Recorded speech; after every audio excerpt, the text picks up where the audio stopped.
3. Kind folks out there in podcast land, welcome to Semantics Osteo Podcasts. Reese and myself, Young Darby, are here with our special guest, Julie Streckfuss. Hi, Julie. Hi, guys. Welcome. Straight from some meetings, very pleasurable. Yeah, they're great. It's really good being part of the osteopathy team here at SCU. Love it. Yeah, great.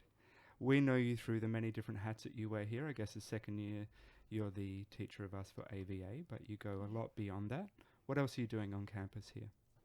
Well, at the moment in session 1, I'm teaching into Osteopathic Studies 9, which is in the 5th year, which is combined this year with Osteopathic Medicine 3. So there's classes in paediatrics. We do case studies every week. Some of them get marked, so we're being very rigorous about the components that go into that, and a big discussion every week, which is fun, often takes off on different tangents about what do you really do with that patient and what does an osteopath do. So I love that. That's the highlight of my week, to talk to the 5th years who are only months away from being out in the field for real. So that's a big part of my session 1, and of course AVA being advanced visceral anatomy, there's lectures and pracs and lots of assessment, as you know, that goes with that. That takes up a lot of hours. And of course our osteopathy team at the moment is meeting regularly for a couple of big projects. One is the restructuring of the course to be, to take a different time frame and, to rejig it. It's been going for 10 years now, so that's a review. And we're also applying as a team for an Office of Learning and Teaching Award for a team approach to a program, in this case osteopathy. So there's lots of talking, lots of planning, heaps of writing, face-to-face teaching, and all the joys and challenges that come with that. And that's 2 days out of my 5-day working week. Yeah, because on top of that you have your private practice. I do. And a life. What's that last word again? What? Private practice based in Bangalore? In Bangalore, yeah. I'm there 3 days a week. Yeah, great. Yeah, I do have a life. Yeah. I'm not as sad as it sounds. And so some of your background, as we went through the internet and had a look around, graduated RMIT in 1991. 91. Yeah, and then became a Sutherland Cranial Teaching Foundation of Australia and New Zealand. And when you're a board member for the past 7 years, or until 2012? Till 2012. So I went and trained, did some postgrad courses with what we call the SCTF of Australia and New Zealand, SCTF for short. When I was a very new graduate, I was working in a practice that was very strongly indirect focus with Maxwell Fraval, who's now in Canberra. And he was coordinating the first ever 5-day program in Australia. So I kind of by default as his associate got to help coordinate and deal with all the international faculty, and then registered on the course as well and did the live, breathe, eat, sleep osteopathy in the cranial field for 5 days, and got completely hooked because I hadn't felt like I was very good at it before as an undergrad, certainly. Then so I did a lot of training with them, did a lot of their courses, and then trained as an assistant faculty member, and then did some teaching with them for years later and taught on several courses, many courses, developed courses, curriculum and programs, teaching resources, developed a lot of those with a fantastic team there. And then didn't duck fast enough and ended up on the board. Just by default. Can we have a volunteer please step forward? And suddenly you realise everyone else has stepped. No, that wasn't like that. I was happy to be on the board. So I was there for 7 years until 2012. Yeah. And the work itself, you still continue, As part of my practice, Yeah. I use osteopathy in the cranial field for sure. It's great. one of the 10 or so amazing tools that osteopaths have in their toolkit. So, definitely use it when it's required. Yeah. And in terms of, you talk about this toolbox, the wide range of things that you learnt at RMIT over the 10 years that the course up here has been running at SCU, and your background of teaching and learning, the toolbox grows, or the toolbox stays the same, or you specialise, or what's your experience of? See, the toolbox is always there, but in my experience, and I've talked to many colleagues about this, is sometimes you get a run of patient types or conditions that require an approach or a technique, set of tools that you might not have used for a while, and you think, okay, I was advised by a teacher and mentor once to have technique of the week. If you think you're not using your techniques, just pull one out of the toolbox and go, I'm going to use that on everyone where it's even slightly indicated so that I don't lose that skill. But The thing about osteopathy, it's not just techniques that you learn. If you learn the principles and you understand your anatomy and physiology, it's just hand placement with that knowledge, bring the principles into, and you've got millions of techniques then. It's not just, I know 6 techniques. You know philosophy and principles, you know your anatomy, and you can then apply as required. That's why it's wonderful. That's why we sound like religious zealots when we talk about our profession in a way that I don't hear from any other health professional. You know, it's a bit like a cult. Be warned. With a very long membership training. That's it. To get involved. Absolutely. So, you know, I'm happy to say it's not a cult. Yeah. But it could be because we get so into it and we get so passionate about it. And that the possibilities are endless in terms of health and healing. Yes. Yeah. Yes. So rather than focusing on techniques out of a textbook, you prefer to take the avenue of knowing the concepts and how to move, say, a spinal segment into flexion, and just sort of knowing your anatomy and physiology to apply it correctly. You have to know the recipe first. Yep. If you ask any, you know, Rick Stein or, you know, what's her name, Maggie Beer, any of those people, did they start off being so creative? They would have started off with recipes and got good at those. Yep. So that they know how things go together. And that's what we do with you guys is we teach you, we give you the roadmap. Yeah. Put your hands here, put the patient like this, stand this way, this close, this far, this left hand here, right hand there, 3 degrees of this, 45 degrees of that, move in that direction.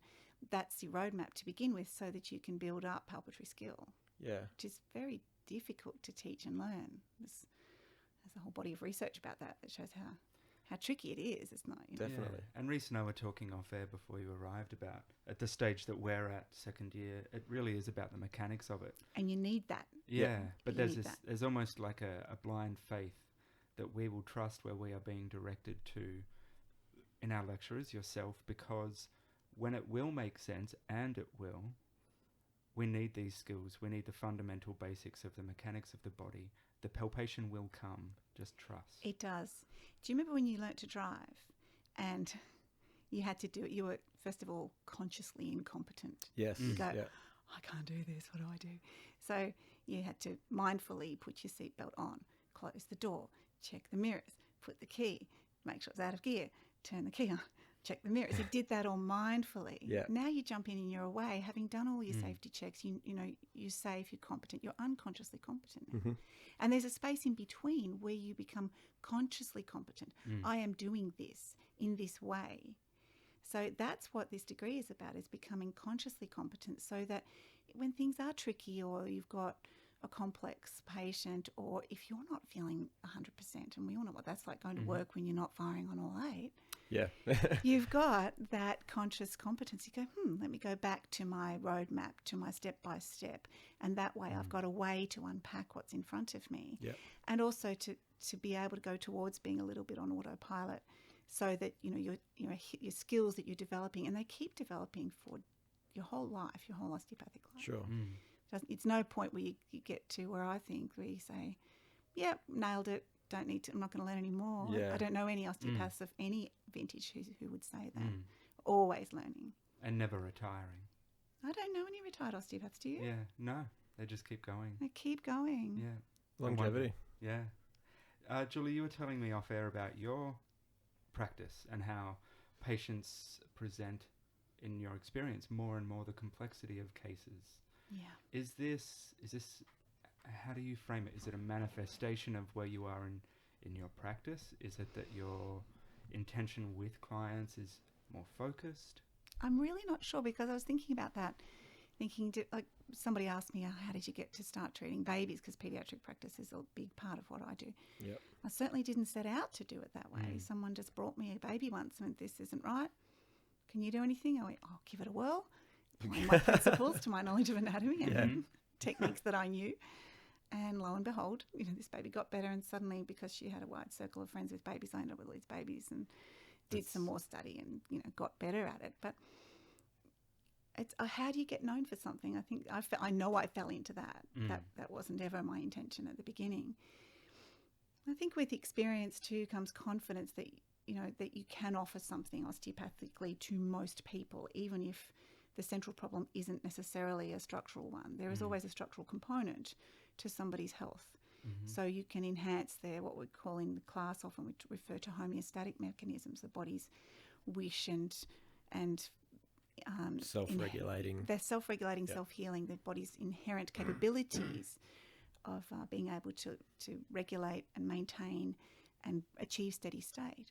That's what we're aiming for, is to help the body to do that, or facilitate the body's abilities as much as possible, given the other loads. So I feel like I'm digressing from your original question, but I think that's what happens, is that as you get more confident in doing that, and experience brings that you're less afraid to try on something, try with something that's a little bit more complex, and some success breeds, people say, well, you might be able to help my friend or my partner or my neighbour. And, as a new graduate, some of the cases I see now, I would have straight away referred them on and asked to sit in with someone more experienced. But I think now I know that I'm not going to hurt anybody. So, and that's the big thing, that often new grads and certainly students worry that they'll miss something or hurt somebody. I know I'm not going to do that now, because I have enough experience and enough trust and enough knowledge to know when it's outside my scope. So that means I'm able to say, let's try, let's see what we can do. And certainly the experience that comes with experience, because you can't get 10 years experience without 10 years experience. That means that I can tell that this person with these conditions and this level of health and these habits and these addictions or whatever they're doing means that they will or will not be likely to improve or benefit from what I do. And that referral sometimes is the most important thing. So that's a very long-winded way of saying, I guess, they come for a variety of reasons, and sometimes you don't get a say, but it's whether you're prepared to take them on or not that means that you get more of them. Is the approach like the client is the invitation? I don't know what that means. You're presented with something that you can handle. Okay. And you either decide you can or you can't, or you cannot, and you refer them on. Sure. But I guess for me, my experience of osteopathy is that it's still magic, and there's a little part of me that's a little bit disappointed by wanting to learn that magic, because I don't actually want to know, how they pull the rabbit from the hat. I just want to know that the rabbit gets pulled from the hat, and that is awesome. So when it comes to a client, and I guess in my practice as a body worker or massage therapist, I'm only presented with what I can handle. That's true, actually. I think you get what you can handle. Whether there's some other forces at work there or something at play that we don't understand. Or maybe we help everybody to a greater or lesser degree, and as we get more experienced, we're recognising what we are actually doing. And perhaps we're noticing things that as newbies we perhaps didn't notice before. Perhaps I'm getting the exact same patients as I got back in 1991, but I'm noticing more about that. How would we know? And it is, I have to say, back to your magic rabbit out of the hat, even when you know what's happening with the ligaments, what's happening in the joint surface, what's happening with the musculoskeletal structures and the lymphatics and the drainage, it's still magic when somebody gets better. Partly when someone comes in after a visit, the following visit, how are you? How did you get on? I feel amazing. Part of me wants to say, really? But of course, say, that's wonderful. Let's see what your body says. It's still magic. Is it still like a very euphoric, happy feeling, like from the first time someone came to you and said that? Every day. Every time. That's why it we doesn't get dissipate. To it. That's why. Okay. But we're human. We get tired and get overwhelmed, and life events are distracting, and but there's always something that we can offer, and then we're rewarded every day with someone who says, you really helped me. Thank you so much. Or the best compliment is, I'm sending my partner to you, or I'm sending my child to you, or my parent. I always feel that's the biggest one to me, is when people send their parents to me. If you trust me with your mum and dad, yeah. Wow, thank you. That's the biggest compliment ever. Yeah. You carry yourself very professionally all the time. I've never seen you, like you taught me last year for AVA, and you present yourself magnificently, even when there's stresses going on that everyone has. How do you manage yourself through those stresses? Myself, coming up to exams right now, there's a lot of expectation and deadlines, I suppose, and a lot of studying and to an extent cramming. Yeah, that's a fact of life. How do you go through, how do you deal with those kind of things? Being a teacher, being an osteopath, being a person. Well, whenever in times of stress or struggle, or when there's a lot going on, or when things are going well as well. Yeah. Here's where I'm going to sound like a religious zealot. The osteopathic principles become part of you. They become your principles. Osteopathy is above all a way of life. Yep. So when things are going well, what's the features of that? When are things going well is when they're in balance. Mm-hmm. When they're not going well, there's an imbalance. So to me, the way to approach that is what do I need to do or not do? How do I need to be to allow balance to restore itself? Because that is the natural order of things, is balance. Sure. Amongst chaos, there is always a balance. Yep. Otherwise, we'd implode or explode or ask a physicist. So how do we get around it all the time? How do we metabolize? A lot of introspection. Less of that. Less introspection. Of that. Okay, so if I'm feeling a bit more tired than I like to feel, okay, I need more exercise so that things function more physiologically optimally. Yep. Or I need more sleep. So sometimes, we had a little talk off air about technology. Turn it all off. Have a nana nap. Yeah. Go for a walk. Pat my dog. That's very therapeutic. Hang out with animals. Hang out in nature. Go to the beach. Phone a friend. Put balance back in life. So what you're talking about with study and cramming and feeling like you've got this juggernaut bearing down on you, that is exams. Plus you're trying to be a son, a sibling, a friend, a partner, a student in your group. You're probably an employee as well. You're doing this lovely work that you're doing here in the studio, which is volunteer work, and that takes time and preparation. It's not just the hour that we're going to spend. Yeah. You're trying to be all things to all people, but also to yourself. Yeah. How do you keep that in balance, or when it's unbalanced or imbalanced, how do you get that back? Is just allow that to reestablish itself. So, finding fulcrums to me is how you do that. I find I spend a lot of time trying to figure that out, which then I look back and I go, I could have spent that time doing something else like studying. So at times I will be introspective, maybe too much. And I'll go, okay, I need to do more of this. I'm feeling tired, so I will have a nap. The nap goes longer than expected. Or I'll go to the gym. The gym goes longer than expected. Then I get back and then I'm too tired to study. And I go, well, that was unproductive. Except that when you do sit down to study, you will be more productive. You think of a study hour straight after the gym is very different to a study hour at 11 o'clock at night. Yeah. When other things have taken your time and attention and you're exhausted. What Netflix. do you retain? Yeah. Purposely don't have that. I regret getting it. You could switch it off. We did have some house meetings recently about whether or not to get Netflix, and we decided no. Yeah. No. But Reese, what you were mentioning before as well, I had a minor meltdown last week and just gave myself 4 days off and realised that at the end of that I could be absolutely guilt-stricken that I had 3 exam preparation things to go through, and I just thought, no, what is more sustainable here? What is the better option? Yeah. Be absolutely in my vulnerability, or keep going because I feel like I should. And for me, it was that really easy option of, I will regain this, I will be better, and my life is bigger than my exam period. Yeah. But it is that juggernaut that you mentioned, Julie, of just... It's so hard. And it's so big. But you know what? You could look at it from the other way around. You can say, okay, say I completely bombed every exam, every assessment task this session. What's the worst thing that would happen? Would the universe crumble? Maybe you're down $4,000 in HECS fees. Yeah. I mean, that's pretty awful when you're a student. Yeah. I know. But there's also supplementary exams. There's also special consideration. There's also... there is a world that doesn't require you to... Well, and for some people, it's anything less than an HD. That's really, really stressful. That's very high expectations. There are students like that. I was that student. I used to be that student first year, and then I burnt myself out, and my girlfriend at the time was just like, you were terrible. Yeah. Because I was just all about uni, and then that's where I kind of... And what is the central thing in that? It was unbalanced. Yeah. So you were not being osteopathic about your approach to your studies. Not being osteopath. Yes. So that's where you're going with it. Yeah. Got to walk the talk.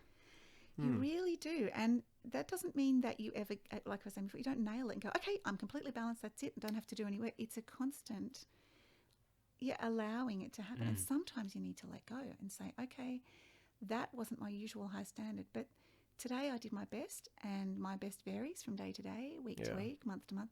And that's all anyone can ever ask of me, is that I do my best for today in the circumstances that I have right now. And you have to forgive yourself sometimes, and other people, they'll get over it. Yeah. Do you find students, I'm completely projecting here, but I look at university as this big, not monster, but this grander thing, and it kind of doesn't take into account those external things that you must live up to, like being a son, being a partner, being all those things. Uni seems to be this thing that's, no, uni is the thing that you're here for. You must do good at it. But every part of your life will do that if you let it. Okay. You know, that partner might expect every moment of every day to be focused primarily on that partner. Children can do that if you don't actively plan for time of battery recharging, is what I used to call it when my children were small. Yeah. Time where you are other than in that role. Yeah. So yes, of course, university is going to demand of you that you put every tiny bit of your focus into university. Of course. Yeah. Wouldn't we all like to be somebody's complete focus? Yeah. And that's the challenge, to decide how much time will I give to this. What else is important in my life? How will I get balance? Yeah. I think you call that introspection, and I was going, but maybe that's what the label for that is. Sure. Is examining that and considering where do I and how do I attain and maintain balance, and if I'm unbalanced, how do I allow that to restore? Where is the fulcrum? We talk fulcrums quite a bit in fourth year in the Osteopathic Studies 9, which is what I'm doing next session, getting ready for that now already. Cool. Yeah, it's really. Oh yes, are you in that? No, I'll be in it next year. Okay. Yeah. We'll look forward to that. Awesome. So we talk about what's a fulcrum as a point around which there's balance. And sometimes university might be your point of balance, especially if, say, you're talking about a former girlfriend. So you went through a breakup and that probably was awful. And I don't know that there's such a thing as a good breakup. Fun. Yeah. Well, one that was just, enriching your life. There's always, stress around that. So sometimes if university is the point around which you can rebalance your life, great, put all your energy into that so that you can heal and recover and recharge, that other part of your life that has not given you balance or is unbalanced. Yeah, so you're always looking at the things that are important to your life too, because one will be bad, but the other one will allow respite from that. Exactly. So then balance can be restored, sometimes by rest, sometimes by more exercise. All of us could probably look at our nutrition, what are the components of in a healthy, balanced life. Most of us could do a bit better, I think. Yeah, we're not perfect. And then the circulatory system runs freely and structure and function are balanced. Interrelated, interdependent. And a few years back, you and a bunch of other authors, a lot from SCU, wrote a paper, Above All, Do No Harm, Educating Ethical Practitioners Using Research Pedagogies. Yes. And in that, I guess for me as a little segue, you spoke a lot about reflection, or one part of reflection, and I quote, "We recommend providing opportunities for students to reflect on their experiences as researchers." What is it about the power of reflection? Like, we've just been the small life coaching session of the past few minutes, which is great. What is it? Sorry, I didn't mean to do that. No, it's great, because I think I've heard other lecturers also talk about reflect. If you don't keep a journal, if you don't do something every day where, as a baby osteo, you're going to go out, it's important to look back or look in. Why? Yeah. Gopi McLeod is doing a PhD just on that very topic. On reflective practice. Yeah, she's very reflective. Yeah, there's assessment tasks that you guys have to do that are about that. And we try to put those principles into most of our units so that, what when you think about, maybe people who are listening might not kind of think, what do you mean reflective? Is that like a mirror? But it kind of is with what you do in life. So say you were talking about a breakup, or I would keep mentioning it, maybe that's another area we could not talk about. But that's things that go wrong, or things that end, say, and you look at it and you go, okay, what happened?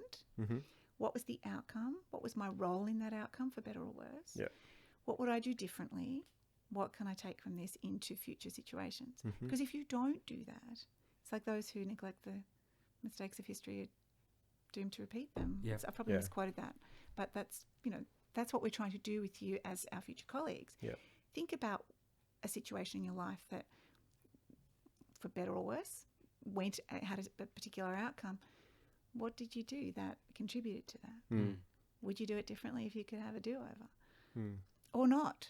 And what do you take forward into the future? And, we used the driving analogy before, when you hit that pothole and it, you bite your tongue because it was so jarring. It's like, now I know where that wheel is.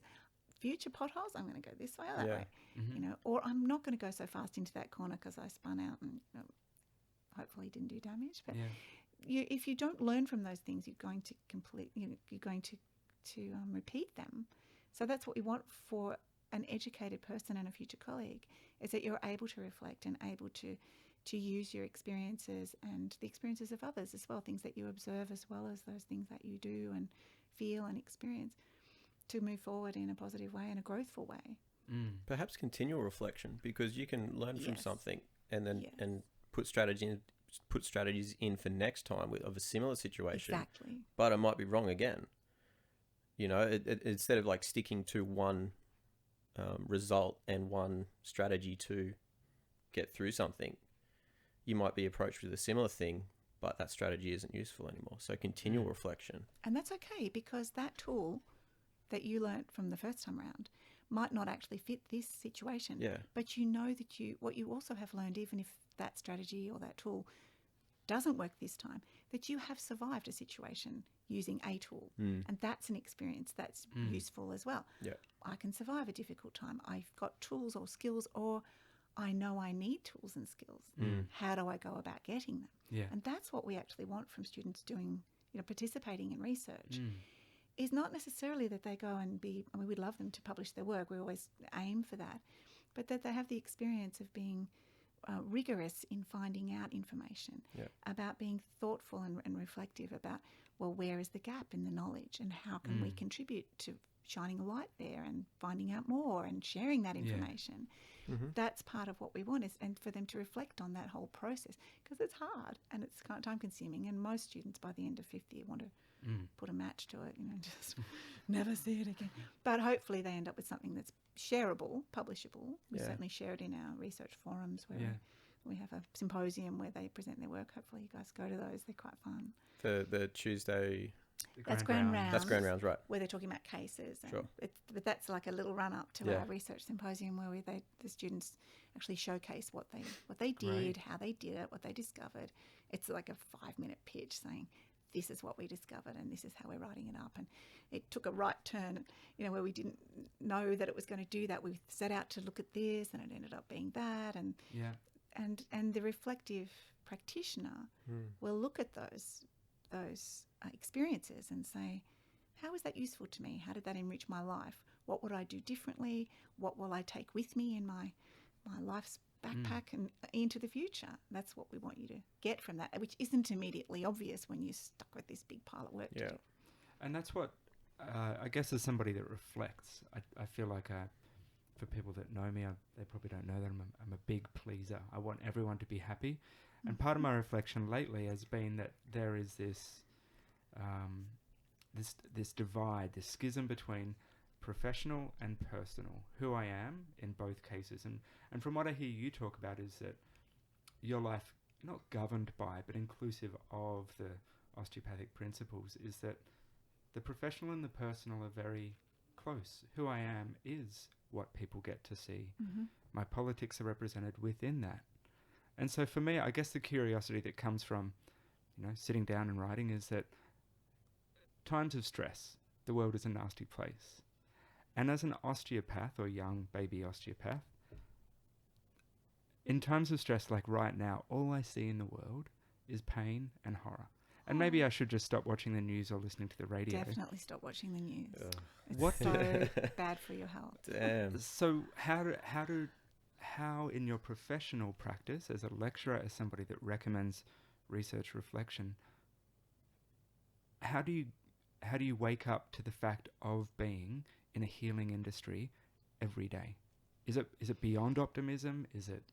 I'm the biggest optimist you'll ever meet. Like, I get accused of being a Pollyanna because to me, even when things are really shitty, and I know there's a lot of pain and suffering in the world, and I'm an incredibly privileged person living in white Australia in these times, being educated with a family who supports me and earning a decent income and being healthy and strong.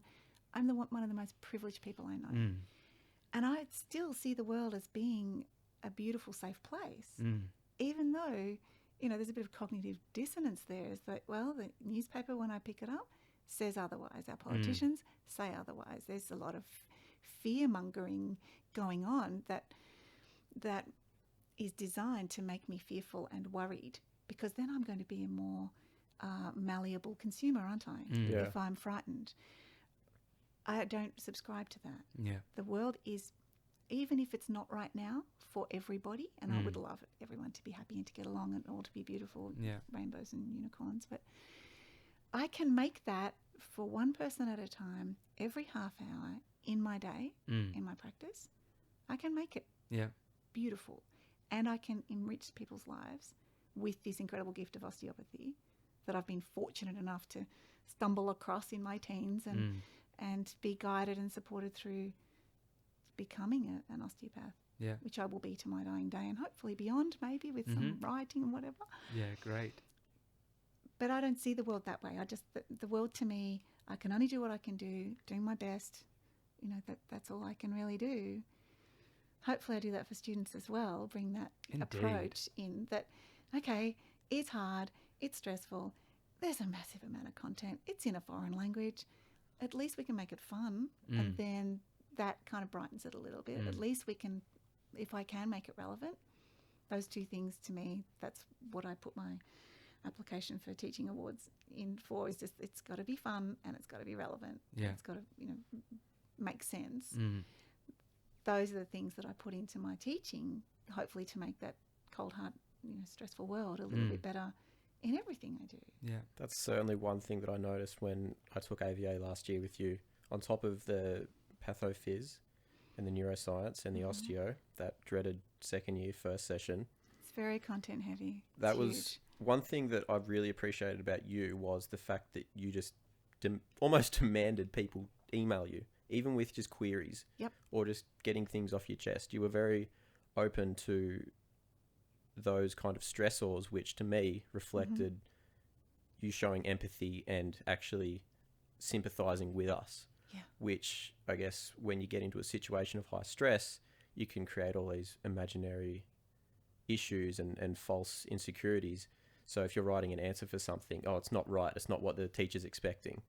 Whereas with you, I felt like what I put down will be suffice, as long as it's correct. Do your best. Exactly. Do your best. And that was one thing that I really did appreciate with your teaching last year. So for that, I guess thank you. I'm glad. I'm glad to hear that. Because to me, you don't know what's going on for someone else. They can be fronting up and they're sitting in the front row of my class, smiling and nodding, and be dying inside. So I don't know what I don't know. Maybe the difference in that person's day could be if I make eye contact and say, is that making sense for you? How did that affect you? Tell me about it. And I know we had conversations about this. Yeah, definitely. Tell me what you learned. Tell me let's go over those answers and see where you could have done that bit better. I know what you're referring to, Maybe that was the difference between you on those dark days. I don't know what else was going on for you. I don't get to kind of, there's not enough contact time to really get to know you as a person. You're my student primarily. But maybe you thought about giving up or I have several times. But then I look back and go, I don't want to work a shitty job because I come from shitty jobs. And it kind of puts me back on board. But, you know, shitty jobs are great because they really, if you've had shitty job experience, you think back and go, don't want to be like those 40-somethings when you're 20 who've been doing it for 20 years. That could be me if I give up, I'm going to keep going. And maybe a word of encouragement at the right time in the right place can help keep you going in that direction rather than that direction. I hope to be that person maybe for someone. I don't know. I reckon you are. Okay, I do. And you've been, and that's been acknowledged. You've received teaching awards in the past, and on top of that, you continue going with research, presenting at ASEAN conferences, osteopathic. Yeah. What does ASEAN stand for again? It's the Osteopathic European. Oh, is it Education Network? That was a while ago. That was 5 years ago. Yeah. I think. Then I can't remember what they're called. I know that Raymond Bleisch has just presented there, and Sandra Grace goes every year to ASEAN. So it's the European Education Network. Great. So they meet in beautiful places. The one year I went was in Germany, and then the year after was in Paris, and I think it's in Spain. We should get some funding and head over there, Darby. We could make some podcasts over there. That would be great. It's worth a try. Why present? Why go? Apart That's from a really the great... good question, because when you're getting ready to present something, in the same way you're getting ready to even just do a 2-hour lecture soon, there's a lot of work that goes into that. You think, why am I doing this? But if you develop knowledge about something, or if you discover something, or if you've got your own take on it, if we don't share it, what's the point? Yeah. What's the point of doing it? Mm. So being scholarly, that's what that means. To be scholarly is to share knowledge and understanding, and that's, I think that it's incumbent upon all of us. If we have something to share, we should share it. Okay. Mm-hmm. So that's why I do it. And it's fun, you get to go and hang out with all these people who are discovering new things and have their own take on things. I mean, hanging out with colleagues is really, really fun. Because the reality of private practice, even if there's often 3 osteopaths in my practice working at the same time, that we are with our patients, not with each other. Yeah. See each other in the corridor. Hi, how you going? Yeah, catch at lunchtime, but sometimes lunchtimes don't overlap. That's why we have at Bangalore, there's a study group that's local osteopaths get together once a month, and sometimes we don't even have a topic. We just kind of hang out. Oh, that sounds great. Sometimes we watch, DVDs of old osteopaths doing technique, and then we practice them. And there's always, cuppas and things to eat and drink, and sometimes it spills over into the evening. And so because you can get isolated in private practice. So going on courses, you guys should go to the convocation in Brisbane. That's this year in October. That's osteopaths from all over Australia and New Zealand doing this sort of thing. So we have those symposiums in Australia. Sweet. Yeah, they're good. You should see if Soma can fund some places, or you can get together and have a share house or something so that you can go. But sharing knowledge, listening to other people, that cross-pollination that goes on from just even within osteopathy, and that's without even looking at interprofessional practice and research and communication. It's so inspiring. I'm doing it again, getting passionate about it. No, this is great. It's so much fun. Yeah. It wouldn't do it. If it's not fun, why do it? Sure. And there you go. What I see is that there is this strength. There is this kind of, I don't want to say a union, the Osteopathic Union. Yeah, that's the Osteopathy Australia. It used to be called AOA, Australian Osteopathic Association, now called Osteopathy Australia. That is our union. Yeah. You guys should all join, by the way. And they're there to protect us. But in the something that's come up recently, the chiropractor that was adjusting the young child, and I guess the controversy that courted. And part of the discussion that was kind of bandied around between, I guess, a few students was, and that came up for me, was that is osteopathy or non-biomedical approaches to medicine so vulnerable that something that may look as trivial as that is enough to kind of shake the earth of where we operate? Yeah, that was an interesting situation, because what he did aside, he was practicing in his profession. So I won't comment on whether someone else's profession is, whether it's appropriate or not. Sure. He, with a good heart and good intention, wanted to share what he did. He was being scholarly in a medium that is very accessible. So that was YouTube. And our world at the moment, this is where is the world a safe place? In that kind of space, it's not safe. If you stick your head up, you're going to get it kicked. You were asking about our profession, or non-biomedical? I would say non-pharmaceutical. Is that what you mean? Yeah, working outside of, say, being a GP or allopathic medicine.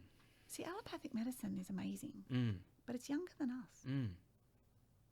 We've been around since 1874 was when AT still first flung the banner of osteopathy to the winds. Carrying Da-da-da-da. bones in his pocket. That's the one. What an interesting man. But Yeah. it took him 18 years of doing it before he wanted to teach it and share it. So he really knew what he was talking about when he wanted to share. I can't remember where I was going with that. Was there a question, or were we just kind of shooting the I breeze? think what Dave was getting at was, is osteopathy as vulnerable? Is it vulnerable? Well, I don't think so, because in my experience, osteopathy as a profession, the way I was taught, the way you guys are taught, the way it's currently taught in the 3 universities in Australia and the one in New Zealand with the 4 of us, is very evidence-informed. Mm. And while some people are attracted to things that are on the edge of that and you know, in that space between what is known currently and what is not known, there is an ongoing conversation about the value of that, the worth of that. And so, again, in 4th year, you're going to have to write to me about that, because there's an assessment task about that. We compare the way that we used to communicate findings, case studies, anecdotal evidence, with the way we expect to communicate findings now, empirical evidence, trials, you know, those kind of studies where you have a lot of participants in a course of study, how those things inform your practice and what you regard as being good quality. The question, I mean, you haven't really asked the question, it's just a point to talk about, but I would maybe throw another question in there, is who gets to decide what is of value when it comes to health? Okay. Who decides? Now, there are some who would say, well, we get to because we're the biggest and the longest standing. Well, I would say we're the longest standing, certainly in the world, when it comes to a formal profession. We have more power to legislate. We don't, actually, because there are only 2,070, I think, of us in the whole of Australia. There's not many. And not all of us are practicing full-time, and a very tiny proportion are engaged in research. So we do need to be talking about what we do more. And I think because there was a very strong influence in the early days of just keeping it under wraps a little bit. We were such a tiny profession. When I graduated in 1991, there were 40 osteopaths in the whole of Victoria. And now there are, I think, 1,500, something like that. The majority, Well, because that's where they graduate from the 2 universities there. And they're pulled from there, and they also stay there if they've been living. Well, you tend to want to stay where you've been living, where it's comfortable and you've made your friends and put roots down. So there's probably more, maybe not that many, but there's at least 1,000 just in Victoria. So people don't have to answer that question very much anymore. Osteo what? What do you do? Yeah. I had to answer that all the time when I first graduated. It was good practice. Yeah. I still feel like I'm practicing. Yeah. I'm still You not have sure to how get your little answer. spiel, because your answer at a party is very different to your answer to, say, another health professional. It's like, what do you actually do? You know, they have an anatomical understanding, or they have a health background. You can answer it differently. You could either go for a 1-hour lecture, or it can go for a quick sentence. And usually, in little most soundbite. settings, it's a Soundbite. Yeah, exactly. Yeah. I don't really care about the history. Just tell me what it is. Yeah. But to wrap that up, I don't think we're at risk. Yeah. Because we are of a very high calibre. We have evidence-informed practice and teaching. We're very safe and very professional. If you look at who comes up in front of boards who have to answer to accusations and have to account for what they do or don't do, osteopaths are very, very underrepresented in those numbers. So that gives me great confidence that, you know, you're entering into a profession that's highly regarded. And I'm proud to say I'm an osteopath. I would never duck my head, ever, if someone said, you're what? You know, we never get accused of being quacks. Really. No. I won't say never, but, you know, because people who don't understand might. But no, I think I wouldn't be completely off my guard. I think we should always make sure that we uphold very high standards and maybe don't get complacent. But I think, you know, we're less at risk than some others, potentially. Very good. You guys have class to go to? We do. Yeah? Julie's got to teach soon, I think. Oh, yeah. Indeed. Put that hat on. Put that hat on. I can do that. Julie, thank you so much for coming and spending time with us. Thank you, Davy and Reese. Did you have fun? Of course. It's Good. huge fun talking to you guys, always. I did promise the coffee, but it didn't show up. I'm sorry. That's after, isn't it? On our way down to class? Yeah, great. Let's do that. All right. Done. Wonderful. Have a great day. Okay, Thank bye. you. See ya. See everybody.